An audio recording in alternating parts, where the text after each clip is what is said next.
Hello, everybody, and welcome to the Educator Speaker Series, Reaching and Teaching All Learners Through Visual Art, Part 2. My name is Laura Schilling, and I'm the Content Specialist for Teacher Programs here at LACMA. I am a white woman with curly blonde hair, and today I'm wearing a blue button-down shirt and a white t-shirt that has a black screen-printed graphic on it. Behind me is just regular, boring office stuff because I'm still in the office here at the museum. I just want to start by saying thank you so much for joining us after a busy day at school. We really do appreciate you being here, and we hope you will find the workshop both instructive and enjoyable today. If you would like to access live captions today, please click Captions on your Zoom toolbar and then click Show Captions. My AV colleagues are providing tech support, so if you have any questions for them, please feel free to send a message to Brian or Jersey. They both have LACMA AV in their Zoom names. And I just want to say thank you to them as well as to our captioner for working behind the scenes to make this event possible. Next slide. And I would like to share the following land acknowledgement. LACMA recognizes that we occupy land in Los Angeles County, originally and still inhabited and cared for by the Tongva, Tataviam, Serrano, Kizh, and Chumash peoples.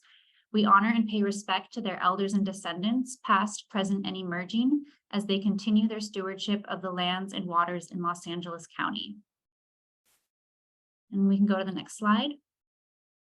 I'd also like to share our digital curricular resources with you. These resources highlight artworks in the LACMA collection, as well as in special exhibitions through artist bios, artwork descriptions, discussion questions, lesson plans, videos, hands-on activities, and more. Topics range from social emotional learning and STEAM to individual artist achievements and the significance of art at different points in both American and global history. I'm going to pop the link to those in the chat for you so you can check them out later on. And we can go to the next slide. Big announcement. I know I've been getting some emails and phone calls from people asking about when Evenings for Educators is starting, when they can finally get tickets. And I'm happy to share that we have just released tickets for the first program of the school year, which is going to take place on October 11th, which is a Wednesday.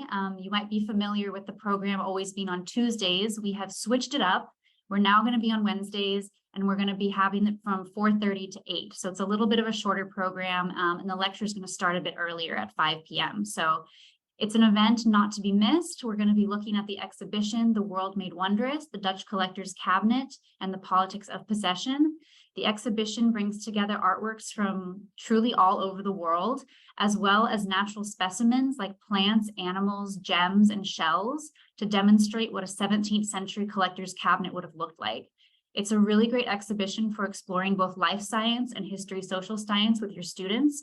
We're also raffling off school tours of the exhibition to ticket holders, so definitely get your tickets sooner than later. I'm going to put the link to get your tickets for that program in the chat as well. And we can go on to the next slide. And now I'd like to introduce our speaker for this evening. Sydney Snyder is a multidisciplinary artist and art educator living in Los Angeles. Sydney has recently taken on the role of Art Department Instructional Leader at an independent school where she oversees teaching and learning in the visual art department.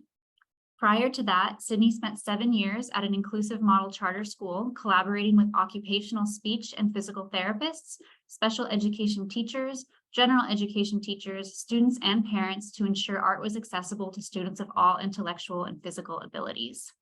And one last final word before I hand it over to Sydney. If you're interested in professional development credit for this program tonight, just make sure you fill out the survey that we'll be putting into the chat at the end of the program. So definitely stick around till the end, and you can fill out that survey for credit. That's enough of me. I'm going to hand it over to Sydney. I'm really excited about this workshop, and thank you again for being here with us. Hi, everyone. Thank you so much, Laura, for your introduction, and thank you to all of you for joining us here tonight. My name is Sydney, and my pronouns are she, her. I am a fair-skinned white woman with brown hair that is pulled back into a low ponytail. I'm wearing a brightly colored floral pattern top with kind of a flouncy neckline, and I have a blurred Zoom background to hide the laundry on the couch behind me. I am thrilled to be back for part 2 of this presentation. We had a lot of feedback after part 1 about not having enough time to collaborate with one another and reimagine lesson plans, so that will be the emphasis of tonight's workshop. A couple of disclaimers. Although I will be referring to Universal Design for Learning, I want to make clear that I am not here as a representative of CAST, the nonprofit education research and development organization that created the Universal Design for Learning framework and the UDL guidelines.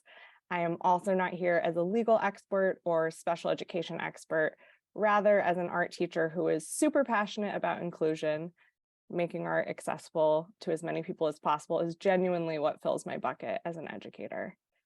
I benefited from years of training and collaboration in an inclusive model setting at Chime Charter School in Los Angeles. So I have to give a big shout out to all of the really, truly awesome collaborators I have learned from and with over the years. I am also here as someone who has ADHD combined type, and I benefit from a lot of the strategies I'll be sharing tonight myself. And as someone who struggled in school prior to my diagnosis at the age of 24, I have so much appreciation for educators like you who work hard to ensure your learning environments are accessible to the wide variety of learners you see every day. So that's a little bit about what brought me here tonight, and I'd love to learn more about why you are here tonight. So if you're willing to share in the chat or jump on the mic quickly, if that's what is accessible to you, that would be wonderful. Well, feel free to jump in the chat at any point if you do want to share. Oh, awesome. I see we have another former Chime teacher here. Fabulous. Thank you for coming. And if I had to guess, I would guess that a lot of people are here because they've been to other awesome programming that LACMA has put on. So whatever your reason, thank you for being here. I am going to share my screen so that you can see my slides. So before we really get going, I'd love to establish some group agreements. The question is, how can we ensure this evening is productive and fruitful for all in attendance? You are welcome to share some agreements or norms in the chat, or if anyone would like to jump on the mic instead, that's also an option.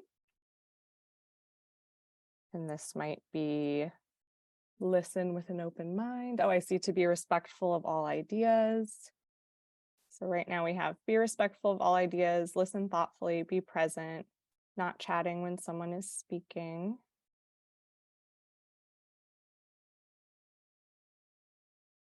Do we feel like we can all agree to those? Oh, share the joys of your experiences. I love that. And you can keep adding things to the chat if you would like. Do we feel like those are all agreements we can make? Awesome. I also want to add, please do what you need to take care of yourself as we work together tonight. I went up before this and threw on a pair of sweatpants. So eat your dinner. Pets and children are welcome in the background of your video. Turn off your camera if you need to leave and go to the bathroom. I know many of us are coming here after a long work day, and you are welcome here just as you are. I am coming to this presentation after a long workday myself, and as always, I have extensive notes that I'll be referencing throughout the presentation to help keep me on track. This topic is so important to me, and I want to make sure I don't miss anything. So thank you in advance for your understanding when I sound like I'm reading from a script or when I fumble my words. I'm just reading some of the things from the chat.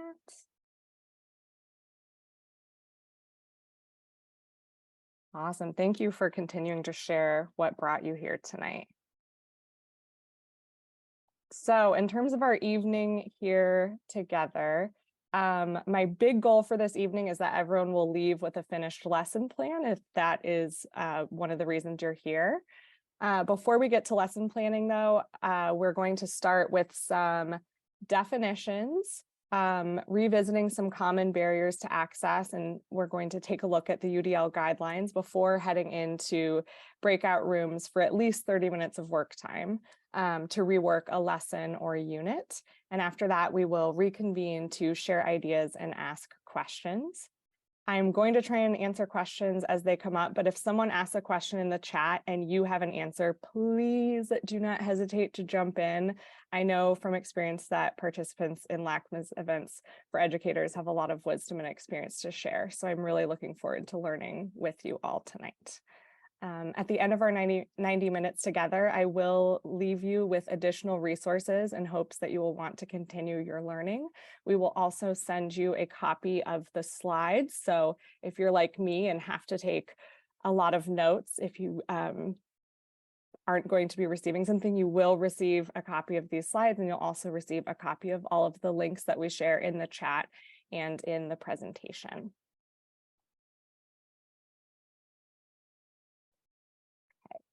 So we're going to define a few key terms so that we have kind of a shared language tonight. And again, you will get a PDF list of all of these sources, the links at the end of the workshop.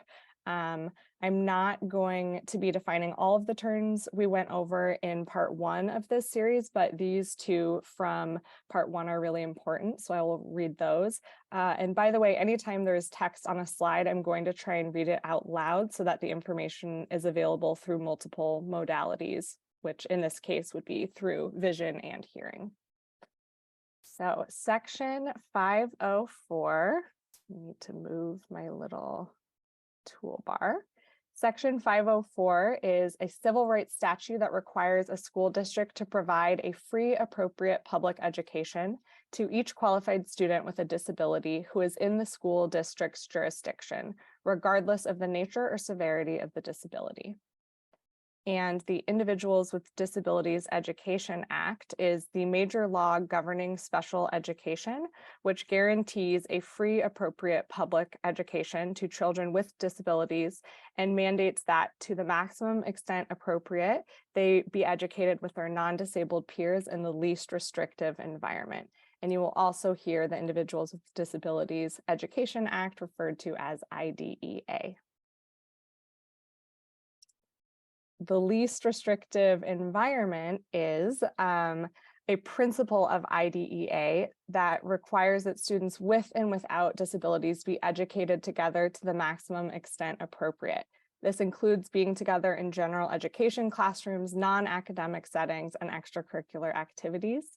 Although IDEA clearly establishes that IEP teams must make individualized decisions, it presumes that the first placement option considered is the general education environment. This means that when teams meet to develop or revise IEPs, they need to begin with a general education class as the first placement option considered. This definition here is by Robin Conan-Lar and Barb Gentile Green from an article that they wrote for BrooksInclusionLab.com, which we are linking in the chat, and it's linked here as well. It has some really great information on UDL and its application in creating the least restrictive environment.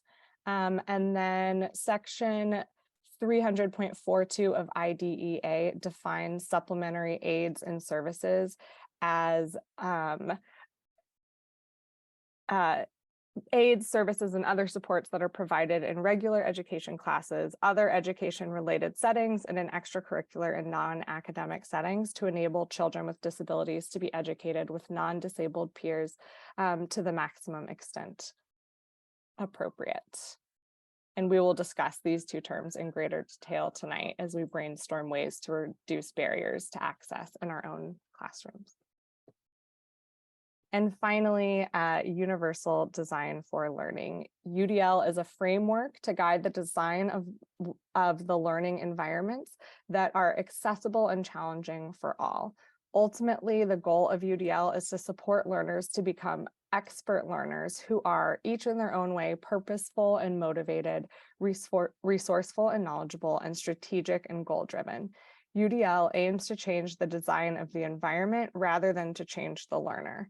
When environments are intentionally designed to reduce barriers, all learners can engage in rigorous, meaningful learning.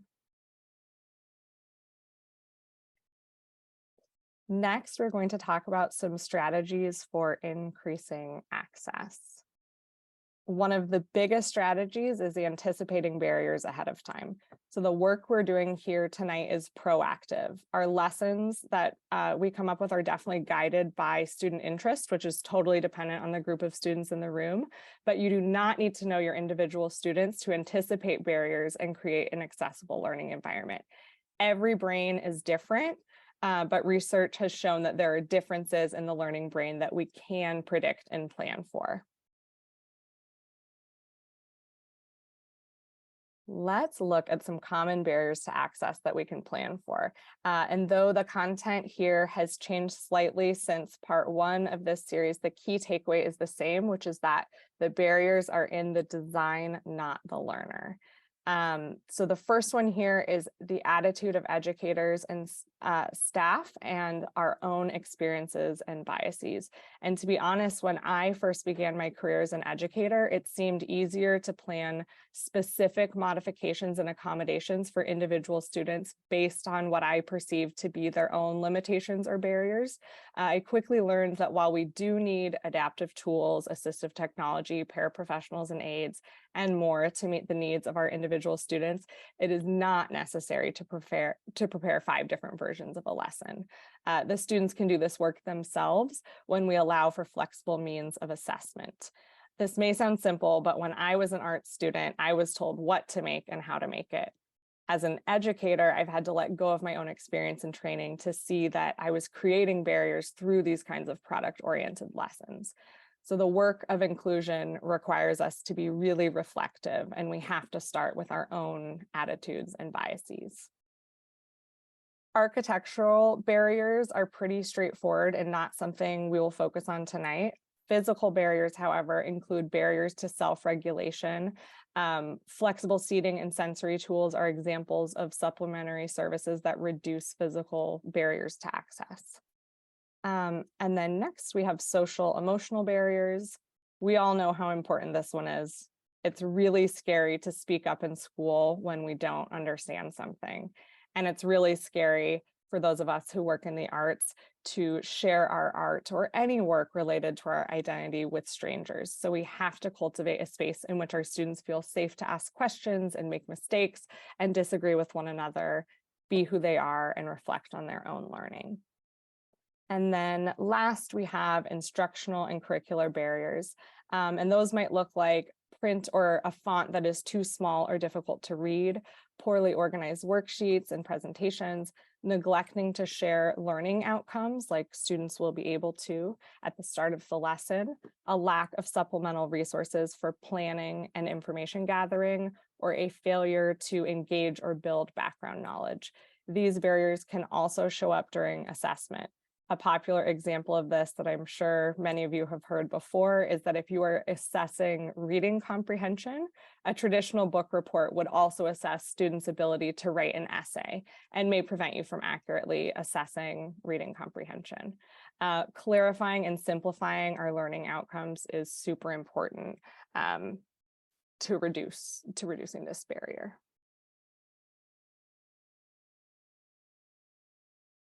So I also think it's important to say here that while we as educators know that there is no average learner, our often prescribed curriculum resources, standardized state testing, and requirements around the ways in which we teach do not yet align with the reality of learner variability. In fact, many of the barriers present in the general education learning environment are a direct result of those outside forces.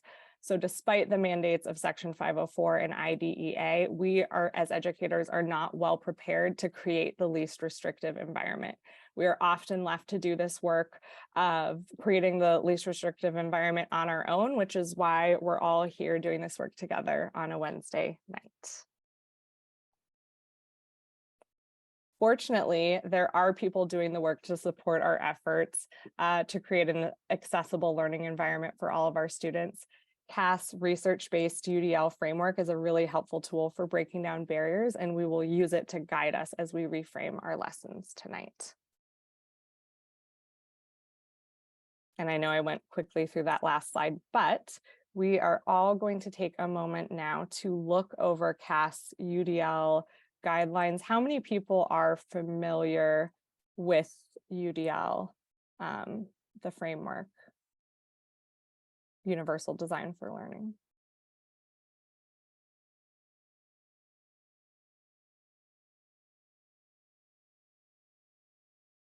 At least one person. Okay. I think we have, do we have that link in the chat yet? Okay, the most recent link in the chat is a link to those guidelines. So if you could click that link and open the website, when you do, the bullet points under each of the options in each of the boxes, so providing options for recruiting interests, for example, if you click those bullet points like optimizing individual choice and autonomy, it will take you to more information about that strategy or guideline. So please take a few minutes to click through those. You'll find lots of examples. And once everyone has had a chance to look this over, we'll use this framework to help us with our own lesson planning. If you can, let me know in the chat when you've had a chance to look it over so I can gauge how much time to give. I just have no clue where you're coming from tonight. So you may need 5 minutes, you may need 10 minutes. Just let me know in the chat. And I don't want anyone to feel rushed here, but you can come back to these guidelines anytime. I go back to them all the time and learn new things each time I do. So I'm going to mute myself and stop screen sharing. So this is something we will continue to look at tonight. What's really important to know about this framework is that it's a set of guidelines. It's not a checklist. You don't need to do all of these things all the time. So these are just options for providing multiple means of engagement and ideas for providing multiple means of representation in order to make our learning environment, our curriculum, more accessible to all of our learners. So in the chat, please take a moment to share something that you noticed as you were looking over the guidelines, something you want to remember, or a question you still have. Okay. So no, they are not listed in a sequential order. It's divided up by engagement, representation, action, and expression. And then they have the rows access, build, and internalize. So I guess you're accessing the materials first and then building off of that learning and then internalizing it. So it could go in order, but it's really just a great resource for ideas and great reminders for ways that we can make our information more accessible. Someone said, it all reminded me of ways I would think while working on my now adult son's IEP, providing multiple means of engagement, representation, action, and expression. I appreciate that we consider executive functioning and how we encompass the understanding of development, how we think and process information is key to organizing it. And I will be sharing CAST's website and some other resources they have if this is new and exciting to you, because this is all based on extensive research of the brain and the learning brain, how we learn. So yeah, it makes sense that you've heard some of this stuff before, even if you haven't seen these exact guidelines. I'm also a credentialed special ed teacher. I'm so glad this information is being more widely shared. Me too. I think we all know that we have students who have individualized education plans and 504s, but we also have a lot of students who are not identified as having a disability, who benefit from having information presented visually or a tactile kind of representation of information, and benefit from having a variety of options for representing what they have learned. So yes, this benefits all of our students, all of our learners. And I think it makes our job more fun and interesting instead of grading a stack of essays or multiple choice quizzes. We are watching a performance or a video or listening to a podcast that a student put together. I think that's cool.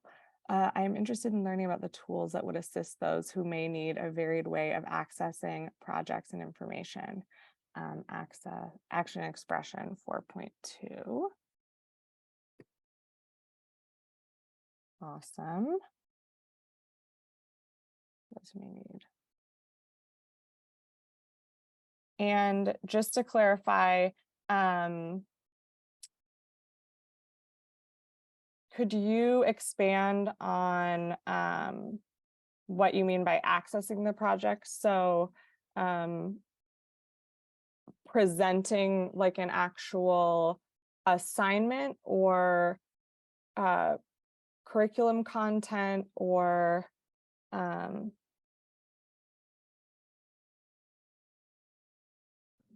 Hi, this Hi. is Cerise. I'm just curious of what tools are out there that we might not know of that we can give students, provide students for creating their assignments, whether it be an art project or any assignment we give them, tools that just I might not be familiar with. Awesome. Thank you for clarifying that. So in part one of this presentation, shared a variety of resources related to like adaptive tools and assistive technology, and shared some other professional development I'd put out there about increasing access in the art classroom. And that original presentation is linked on the event page where you RSVP'd for this. I also, when we go into breakout rooms, I'm going to leave the main room open to folks who want to stay in the main room and ask questions and also see some examples of a lesson and reimagining a lesson through the UDL framework. So I will have examples of tools and resources then as well. So and yes, part one is on the LACMA YouTube, and the slides, I think, Laura, you can correct me if I'm wrong, I think the slides are also linked on the YouTube. So you can watch it, you can skim through them. The slides, the PDF of the slide should be clickable. So there are tons of resources, podcasts, books, websites, social media accounts to follow, because it feels like a lot all at once. But one thing I've learned over the years is that there's only so much time in the day, and I always want to fix every single lesson I have to make it more accessible. And I go in and I put, even just putting in little icons like this so that there are visuals to go with any text I have. All of that takes a lot of work. And one thing I've learned is you create these resources and update your materials slowly over time. And as you do, you have those materials to use forever, and you can use those materials, alter them for various projects, whether it's like a flow chart or graphic organizer that you're providing to students that you want to be specific to a lesson or unit that you're doing. You use those kind of as a foundation and then build on and expand on those over time. And I know there are a lot of Facebook groups for various disciplines. I know there are some for art, and I have, I think, at least one linked in the original presentation where people just share ideas about accessibility in the art room, or I'm not a science teacher. I would hope there are pages out there where people share science resources.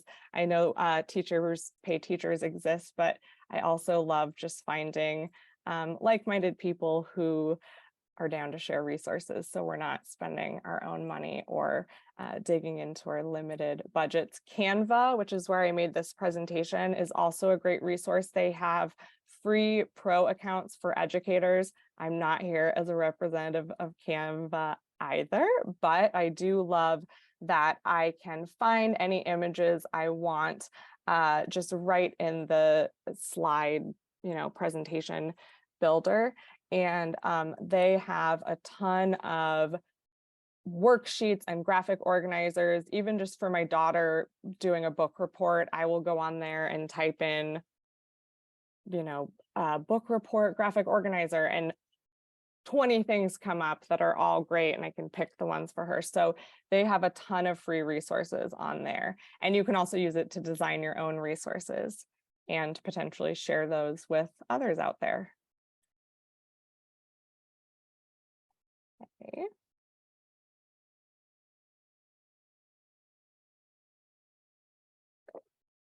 So this is the heart of this workshop, but it does sound like a lot of people, maybe everyone here, I'm not sure, does not have the background information of having attended that original educator speaker series. So if the majority of people end up wanting to stay in the main room for the example, that's totally fine, and we can extend the time in the breakout room as time allows. Oh, someone's in the waiting room, it looks like. Hopefully someone's able to let them in. So although UDL is not a checklist, the New Jersey Department of Education created this resource that they call a quick checklist. It's a framework. You don't have to do all the things all the time, but I do find this streamlined list of questions really helpful. So thank you to the New Jersey Department of Education. This is something you can print out and put on your desk just to give you reminders. This is clickable, and I'm hoping that means Laura, who's amazing and went through and collected all of these links, has this link. Thank you so much. So that's in the chat now if you would like to take a look at that. So I was planning on having us head into breakout rooms. We can still do that. I'll share the activity with you. And then if everyone wants to stay in the main room and not do breakout rooms, that's totally fine. We'll just use the time however you all would like to. So the plan is I created a note catcher that is based on, it's kind of inspired by a template I received at a UDL training by James McKenna at Cal State Northridge. I also made a template like this to plan a unit if you'd rather look at a whole unit rather than just one lesson. I created a folder with these templates that also has several other lesson planning templates. All of them are view only, so you'll need to make a copy of them. They're just on Google Drive in order to use them. You are not limited to those templates, though. Please utilize whatever tools and format works best for you and your brain. And if you have helpful resources you want to share, like lesson planning resources that you want to share with a group, please do share. I do have a sample lesson hyperlinked in the template where it says example here. But like I said, we can look at that together in the main room if you want more information about UDL and what this looks like in a classroom.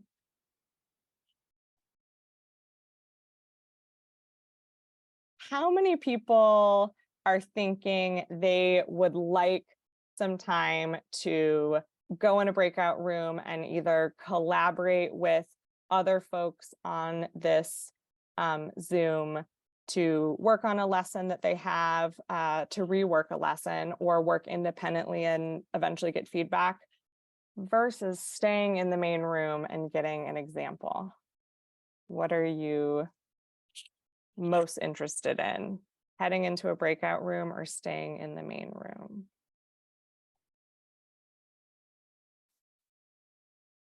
Okay. Okay, cool. Thank you. So I will plan to go over, oh, okay. And if you are interested in going back and watching that, if you go to the LACMA event page, we have a link to the original recording and to the slides. And I think that will probably be in the links that Laura shares at the end after this presentation. But I want this to be meaningful for you now. So we are going to skip the breakout rooms for now. We will come back to this Jamboard, which is a place that we're going to collect and share ideas that we have once we start looking at our lessons. When we do that, if we do get to that tonight, this Jamboard will also go out to you so that you will have ideas for various tools and strategies related to breaking down all of these barriers. But let's look at an example.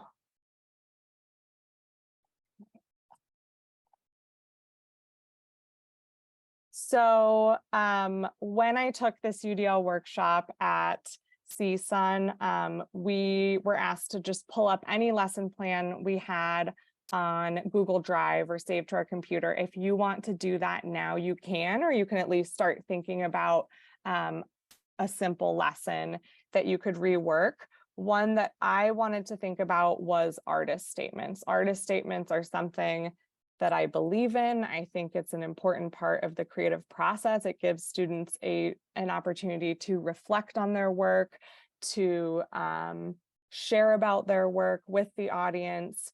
So I wanted to figure out how to make that more accessible. As I mentioned earlier, I used to come up with specific accommodations and modifications based on individual students and maybe what was written in their IEP or quick glance, or just what I perceived to be their needs. So I would come up with forms like this, where a student could just circle an image where there were more images than text. I had some sheets like this where I would have sentence starters and keywords. This is something that I would still make available to students. I would just provide this to all students instead of only providing this to 1 or 2 students. After I had a chance to rework my lesson and thinking around artist statements, I decided to offer more flexibility in means and expression. So in the art world, artist statements are written. So my feeling was that all students should have to write their artist statements. They should use really big, flowery, fancy language, and it should be in a traditional paragraph form. We're artists, we're disruptors. Why? Why do we have to do that as adult artists, professionals, and why do our students need to do that? So I think our students can share their reflection and share about their work and about their creative process through a written paragraph or essay, or maybe it's written as a poem or a piece of creative writing. I have had students do all 3 of those things. Maybe they would like to present out loud to the whole class. I'm really shy, so it always surprises me how popular this option is, but often the majority of students in my class want to present their artist statement out loud to the whole class. And this might be using AAC or just using their own voice out loud. I also have students who take their camera and put it face down and use that as an audio recorder, or use an audio recording app to record their responses to this kind of rubric and information that I give them about how to do their artist statement. Students really enjoy making TikTok videos for their artist statements. And that's been kind of cool because students can cut in video of them actually working on their art. And I know every school is different, and people, participants here see a wide variety of ages of students, but if you have iPads in the classroom or cell phones, students have really enjoyed making TikTok videos. Or I have also left it open for students to come up with their own way of creating an artist statement. And I have an example of one of the ways a student has come up with, maybe on the next slide, maybe on the one after. But then I also provide them with this information. So it tells them exactly what I'm looking for, a description of their piece, why they made it, and then I break it down with more questions that they can think about, the big idea behind their piece, what they learned while making it, the results of a critique. We always do a critique before we do an artist statement, and their final opinion of the piece. These are actual slides that I have shared with students when I'm introducing artist statements. I have used these slides with high schoolers and also with middle schoolers. I like to share at least a couple of different examples of artist statements. So here I found a video by the artist Ann Weber, who it's not called an artist statement, but she talks about her work, and it really does function as an artist statement. So I show them a video example, and then I also show them her statement from her website. In addition to that, I provide past student examples, students who have given me permission to share their work. And I also have offered in the past examples by other professional artists if they want to see more examples. I have a lot of resources, and these are hyperlinked in the lesson plan sample in the template note catcher that I made for you that we shared, that we were going to use in the breakout rooms. I share things like flowcharts, graphic organizers, vocabulary lists, rubrics, and I offer those to the whole class. The majority of them are optional. Students can take them if they want them. You'll have some students who take every single supplemental resource that you provide them, or aids for construction that you provide to them. You will have some who take none, and you really want them to take one. So maybe you go over and sit next to them and show them how you would use that resource. And when I provide all of these things, I am providing options for expression and communication, multiple tools for construction and composition, and graduated levels of support. Here are some more examples of handouts that I've collected over the years. A lot of these that I have on the slides and in my lesson plan sample are from the Art of Education University. And then, as I mentioned, you can also go on Canva and search artist statement or graphic organizer or flowchart or mind map or any number of things, and you will find templates that you can edit to suit your needs, or you can use as is. They have ones related to every subject and every, for every grade level. There's so much out there. So this is what I was referring to when I said I had an example of another format for an artist statement a student came up with. So this is how I started structuring the creative process around creating original work, otherwise known as WOW work in teaching for artistic behavior. So that's why it says WOW, that stands for wonderful original work. So during the pandemic, I came up with a Canva template and a Google Slides template like this so that students could plan their WOW work from home. And so this is one student's example of the entire creative process. So here is their planning. they found inspiration images. They put text on there to describe what they wanted to make. They shared images of the materials they'd be using. And then they shared what the artwork is about and what they want people to notice. They have a title on there.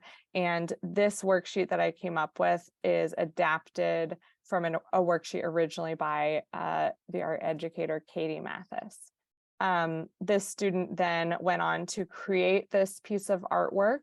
And they did this by their parent was supporting their learning at home when they were learning from home, and the parent created a stencil of music notes, and I think this was like an iPhone or some sort of device that they listened to music on, and an iPad, and then the student painted over the stencils to create this piece. The student then chose other for their artist statement option, and they used Canva to create this really cool kind of collage, or I don't know what we would call this. It's not an infographic, it's their own thing where they have music notes, and they have this iPad with an image of their art on the iPad, which is cool, and then a phone with Spotify, which is part of their inspiration, and then use these different bubbles to answer the different questions on the rubric. You will also find these examples in, I have something on my website called Free Tips for Increased Access in a Tab Studio, and there are a ton of practical tips in there and an accompanying video that walks you through the resource. We will share my website, I think, at the end or right now, because Lara is really on her game tonight. Thank you so much, Lara, again, for including all these links. So you can find all of this and more about it there. I'm going to pause and go back and see if there are questions before I share what this can look like with art making. So this was kind of around the creative process and artist statements. That's an example of a lesson that I reworked. Are there any questions about any of that?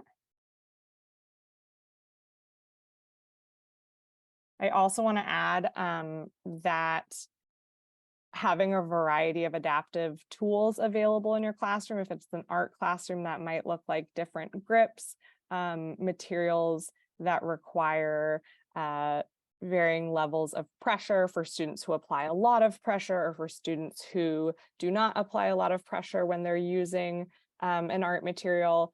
Slant boards, wobble chairs, you know, we can have all these different tools in the art room. And I used to have kind of a private hidden stash of adaptive scissors, table mounted scissors, things like that. And I started making all of these tools available to all of my students, including like easy hold grips. You can learn more about those in this resource, various grips available. And I had a lot of my younger students were so interested in using a grip or adaptive tool that a peer was using, and just kind of finding their own way to use it. There's no harm in that. It, I think, just makes the classroom a more welcoming, comfortable space for students who might need to utilize those tools when those are available to everyone. And if you're like me, I need time to process. So you will be able to return to these slides and a recording of this video and the previous presentation later if you're thinking about something later and want resources for more information or want more examples.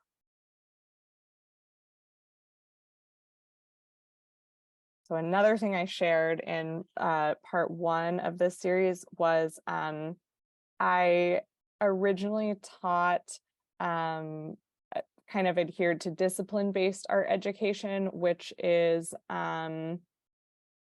probably the model of art education that your teacher used when you were growing up and had art class, where you learn about a specific medium and how to use that medium. And often a teacher provides an example, like a reproduction of Starry Night, or a still life that they set up, and then the teacher creates an example, and then the students make work that kind of looks like that example.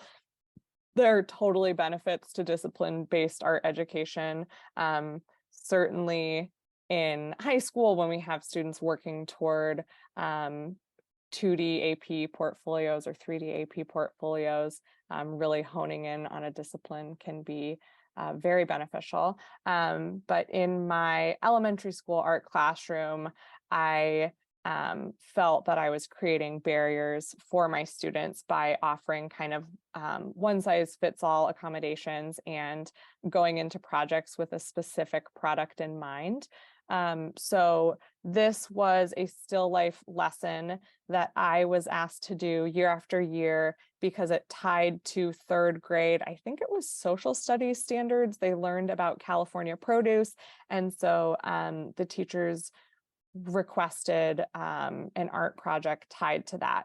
So for this project, what I did was I cut out clip art of the different types of produce that I had in the classroom set up for still lifes, and the students who were utilizing the clip art could work on composition and color and texture, and they could put things where they wanted them and glue them down and add color to their pieces.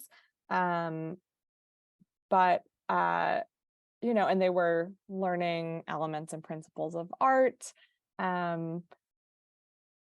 But I expanded how they could complete this project when we were learning from home. And this was after I had switched to teaching for artistic behavior, which is a fancy way of saying choice-based art teaching. And so I decided to let students create their still life. We still had to do the still life project, but I wanted to let them do it in their choice of medium. So they set up their own still lifes at home. And then I had videos walking them through ideas for different materials they could use. I had junk mail from the mailbox that had all the grocery store flyers in there.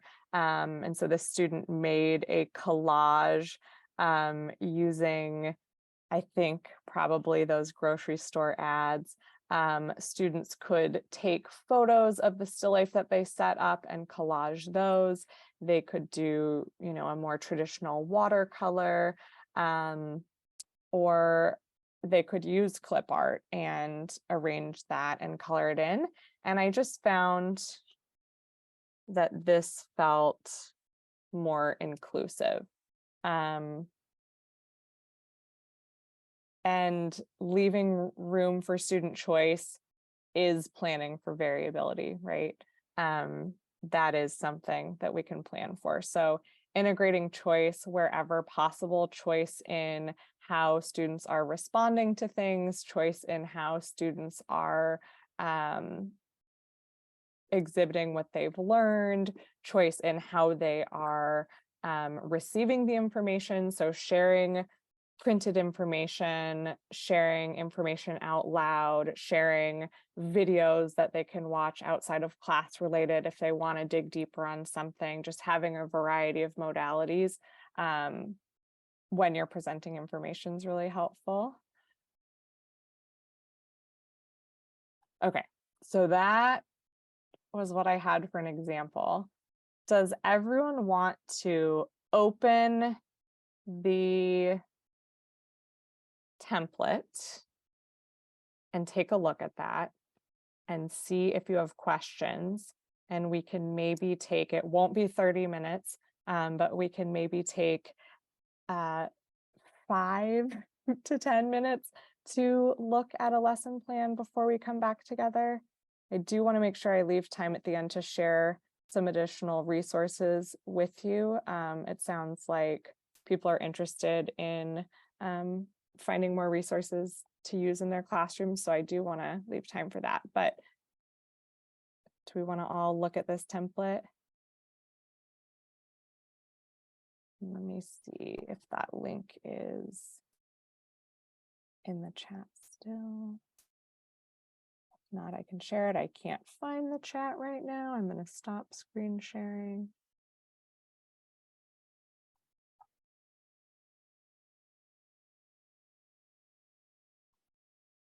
Thank you again, Laura.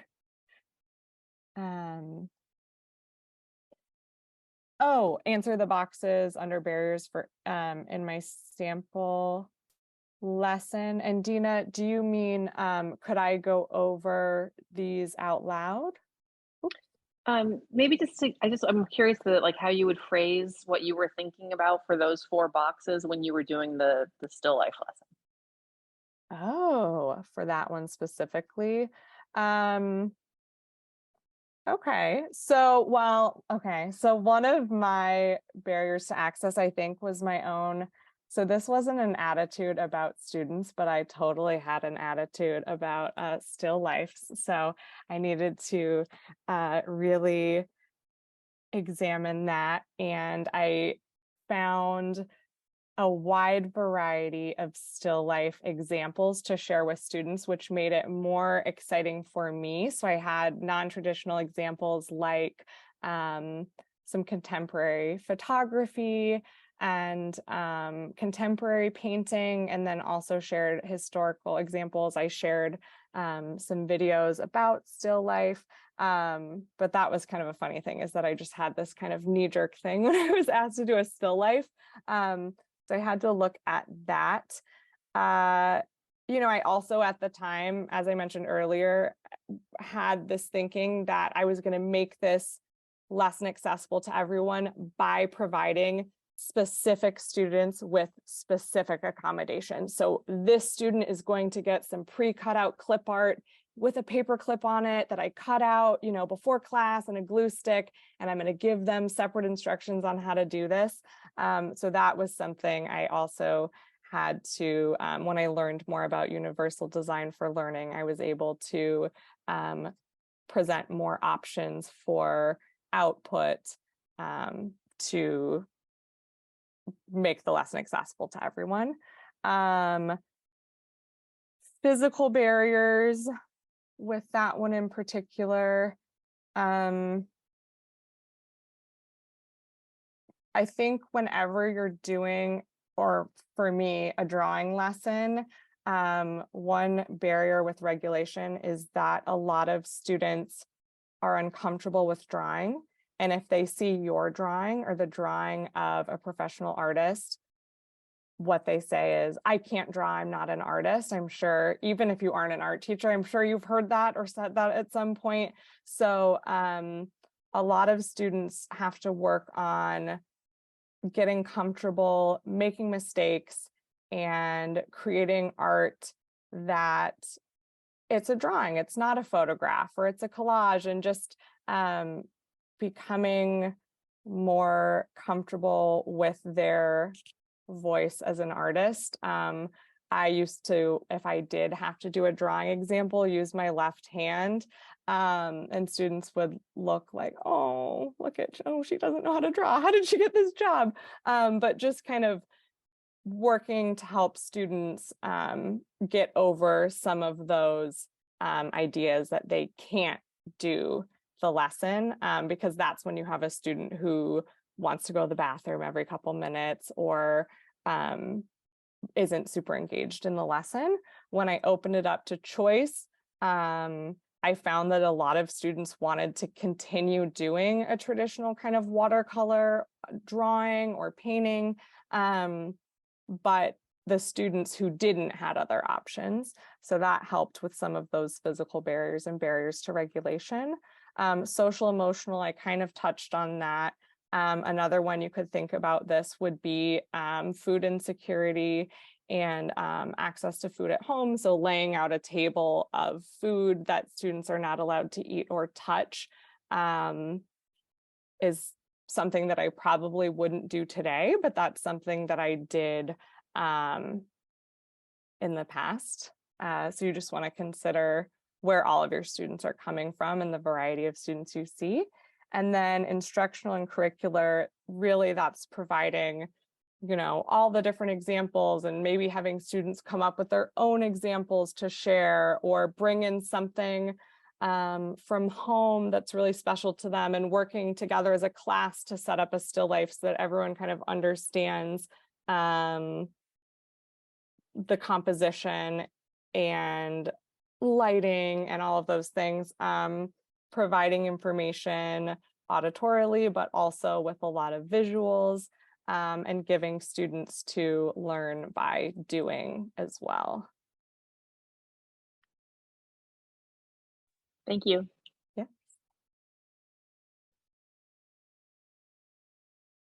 Are there any other questions? Have you had a chance to look at this template? Is it helpful? Oh, Christina, do you have a question? I do. Sorry, I just wanted to go back to something you were saying right now. And I could totally appreciate the fact that you said, okay, it's a still life. It can look different ways, you know, photography, this and that. So that part I understand. Maybe if you could talk a little bit about how you would approach the fact that you might want them to experience, say, watercolors, because for that assignment, you know, you gave them agency, you gave them some freedom and some choices, but, you know, sometimes it's if student exploring the tools that are available to them, and like at what point do you say, okay, today we are going to play or experiment with watercolors just to see how they function and if you like it, and that might be a choice later on that you do not choose if you don't like it, but you know, just giving them making sure that they are open-minded to at least exploring the different ways. And today, you know, maybe collage isn't my favorite, I'd rather draw because I'm a good artist, but I should experience that at some point and then see, you know, I don't know, what are your thoughts with that, going back to that idea? That is such a good point you brought up. I'm so glad you did. So this project is one that I did toward the end of the year. It was like a culminating kind of project that they did for a parent event on campus. So at that point in the year, in our tab studio, our choice-based studio, the drawing center had opened, the collage center, the painting center, the architecture and design center, the iPad with photography and animation. And so they'd used sculpture materials. So students had been exposed to all of those materials. So they were all coming to this project with a shared kind of background knowledge and experience. And when I opened all of those centers, I would do skill builders with students. They would have a ton of time to play and experiment. That really was the goal, was just figuring out how students liked to utilize various materials. I would share with them how I use them. I would share resources where other people shared how they used materials, but I really wanted students to figure out how they best like to use materials. And then students, as centers opened, had the choice, you know, as long as they experimented a little bit with paint, they could do that once, and then they didn't usually have to return to paint that year if they didn't want to, as long as they demonstrated that they were willing to experiment and play with it a little bit. I wanted them to have exposure to all of the various media in the classroom, but I know that I have students who will want to sit and draw every day the whole year, and watching their progression as an artist is so cool. And I am so happy to provide that space for students. And I know I have other students who it's a terrible day when I ask them to sit down and do a drawing, so they get to experiment with these other materials. So students were coming to this project with that shared background knowledge, but background knowledge and experience is a very important consideration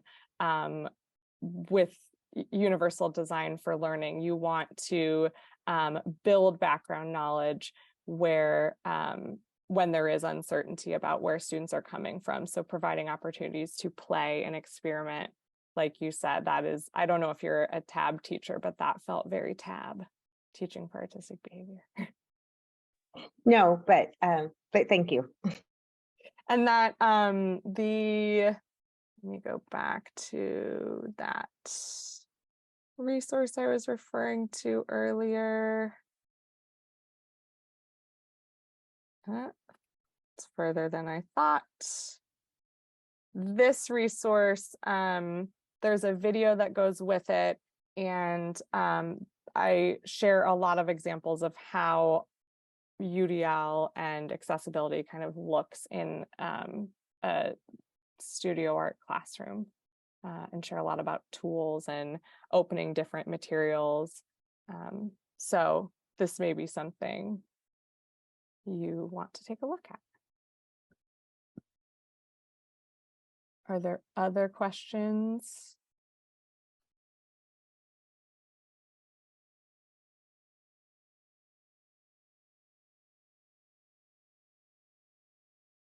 So the Jamboard that I shared, as we were filling out lessons, I was hoping people could add sticky notes to this Jamboard with ideas. And if you click that link that's in the chat now, you'll see I put some examples of ways to reduce barriers in each of these common barrier sections.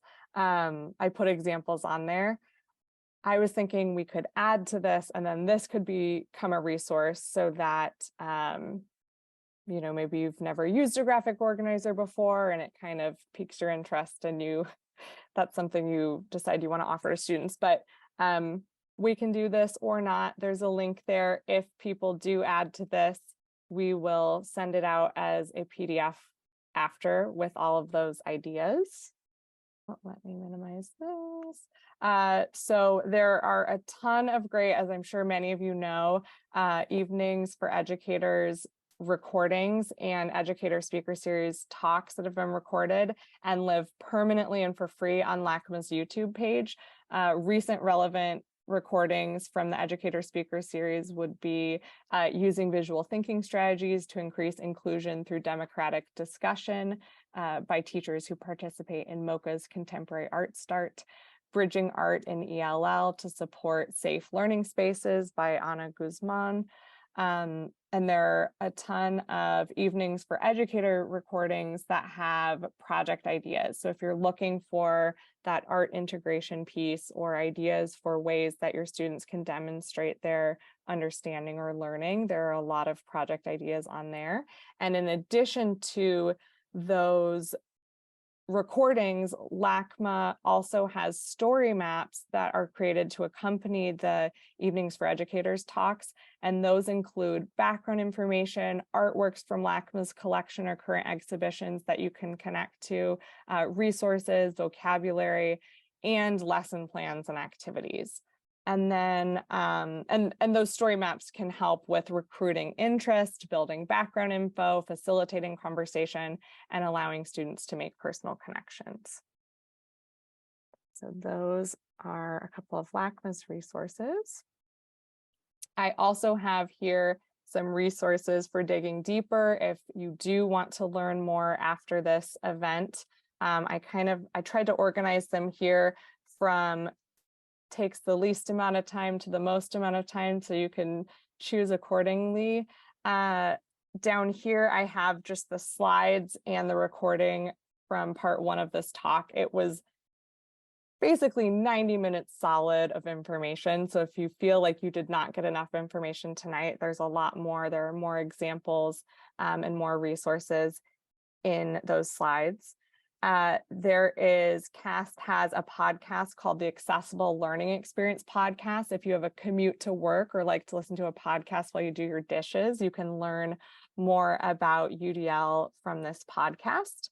Understood.org has an article or a page on lesson planning with UDL that will walk you through the process if you want more guidance with that. And CAST now offers UDL credentials. So I recently received my, what is it called? I think it's mindset. It's like their UDL 1 mindset credential. We'll see on the next page. But they have different credentials that take different amounts of times, anywhere from half an hour to 10 hours. They cost $50 to $250, but they have these free rubrics that are posted when you go to sign up for a class with a million hyperlinks to resources, and it's worth checking out this website just for those rubrics that are free and available, for the links to all of the resources. And then there are also books like UDL Now, if you would like a book to read to learn more. Here you can see what I was referring to. These are the UDL credentials that are available. So this is the one that I got. It was quick and it covered a lot. I really recommend it. I had a great experience doing it. But if you click that, it will pull up a screen like this, and you will see the Credential 1 UDL Mindset rubric. If you click that, and this picture I do not think is clickable, but this one is. Sorry, Sydney, to Yes. interrupt you, but I can't see the slides. I don't know if it's just me. Oh, thank you so much for saying that. I don't know. Oh, I had images that went along with everything that I just said. Let me go back and show you just so you can see what it looks like when you do get the slides. So this links you to the videos from LACMA. And I apologize for not remembering to share my screen. I do always like to have visuals that go with any kind of presentation I'm doing, whether it's for students or, folks here tonight. So these are the recordings. This links you to the story maps. And then here, this is what I was talking about with least amount of time to most amount of time, documents and podcasts and books and credentials. And now you can see the, I hope, right? Everyone can see this now. Let me check the chat.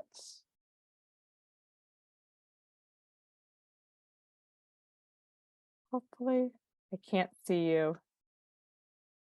Yes. Okay, awesome, thank you. So if you click on this image in the slides or the link in the chat, and click on one of these credentials, it will pull up a page and you will see this blue text. So here it says Credential 1 UDL Mindset Rubric. If you click that, it takes you to, I think it's a Google Doc or a PDF that's 1 or 2 pages, and it has a bunch of resources linked there, and they are so good. This is a great place to start if you want to learn more. I also have linked here the CAST website. They have their own professional development. They have free recorded videos where you can learn more. They have articles. And then here is a Padlet created by those 2 educators I referenced earlier when I was giving the definition for least restrictive environment. And they have additional resources here. Are there questions before I kind of close things out for the evening?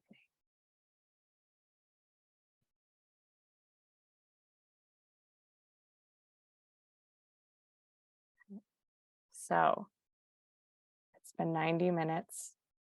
The Wednesday night, we're all here learning together, which is a lot for a teacher at the end of the day. What is one thing, I always like to end with this question, what is one thing, big or small, that you are going to do to take care of yourself tonight? And this should be something that's realistic and achievable, and could be as simple as taking a shower or reading a couple pages of a book you love, or watching some trashy TV, or eating a piece of chocolate, whatever makes you happy. And if you want to share what you're going to do in the chat to give folks some ideas, I would love to see what everyone's going to do. Ooh, migraine cap and cooling eye patches. I don't know what a cooling eye patch is, but now I want to Google it. Yes to trashy TV and chocolate, always a good option. Drink a beer. Take a walk. I might do that one. Listen to a book. Eat dinner. Always a good idea. Be in bed by 8 and drink tea. Watch a happy movie. I'm feeling so inspired. Thank you so much for sharing, and thank you all for being here tonight. I'm not on social media much. I got off of social media in an effort to get my 12-year-old daughter off of TikTok and Instagram, so I don't spend much time on there now, but I do have resources available and I check it every once in a while. You can find me on Instagram here at Sydney Teaching Art. You can also find more resources on my website, just sydneysnyder.com, under teaching resources. And there are also ways to contact me if you go to my website there. And as a reminder, you will receive a copy of all of these slides and all of the links that we shared. So I hope that that will be helpful and you can continue your learning if you would like to. Thank you so much, Sydney. This was awesome. Echoing everybody else, so many resources. I love that there was time for folks to ask you questions as well. And it was really great that you went over those lesson plan examples too. I think that was really key. I'm going to share the link to the survey in the chat one more time. Please let us know what you thought of the program. It really helps us in our planning, helps us with things like donors, with evaluation. It's all really important. So fill that out. And if you want professional development credit, it's also crucial that you fill that out so I can keep track of you and your hours for this year. Yes, echoing Sydney's comment in the chat, the slides will be emailed to you tomorrow. I'll be sending out an email with all of the links that were shared in the chat, plus some more, I think, and also the slides and also the link to the recording from part 1. So you'll be getting a whole nice package of stuff tomorrow. I'll try to get to it as soon as I can in the morning. So thank you all so much. Thank you, Sydney. Any final words, Sydney? I do know it was a lot of information. Take some time to process and just remember, it's not a checklist. You do not have to do all the things all the time. Start small, collaborate with your peers to make it easier. And any effort you put into this will improve the learning environment for all of your students. So I'm grateful you're doing this work, and I know your students will be as well. Thank you so much. Good night, everybody. Thank you.